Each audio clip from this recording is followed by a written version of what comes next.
What is the perfect run of show for your charity gala? Now, honestly, there's not a perfect answer for every event. Everyone's individual, but I'm going to tell you just a basic run of show that kind of is my favorite and it works. So I want you to remember one thing before we get into this. Fundraising must be done by 9 p.m.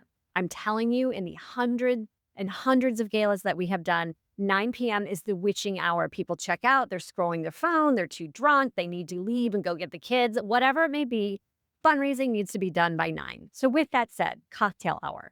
They come in, let's say we come in at 6. Cocktail hours on average range anywhere from 1 to 2 hours. It is a trend, at least that we're seeing, that cocktail hours are shorter. We don't want them to be too long. We don't want people to get too drunk. So, let's say cocktail hour is an hour.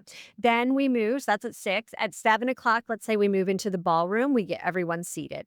When we are seated, we have a celebration moment. Like they need to be welcomed. So a lot of times we say the prayer, the blessing, welcome. Sometimes there's a video. This is who we are. This is what we do. This is why we're here tonight.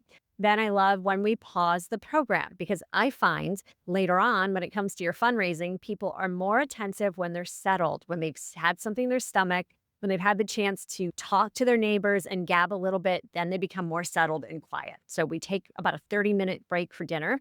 Then when dinner is over, we come back and that's when we go straight into the story portion of your program. This is when we have the video. This is when we have the speaker. This is when we are creating emotion and defining your why. Why are we here tonight? What do we need to do? What is the gap? Do we have 100 kids on a wait list for camp? Is that why we're here? We define all of that. After you tell your story, we move into the fundraising portion. Auctioneer takes the stage. In my case, I like to do a paddle raise first. Everyone's attentive. We are crescendoing to the peak. They're focused. We do the ask with the paddle raise. We get the most money out of the room. And then we maintain that energy and we continue into the live auction. Live auction, about 90% of your crowd is going to check out because they're not bidding. That's just the numbers, but it still can be fun. It still can be engaging. The room gets loud. After that, we like to come back on stage and we have someone close it out, someone from the organization. So it becomes full circle. Maybe we give an award. Maybe it's a simple thank you. Maybe we're revealing the number of what we raised that night.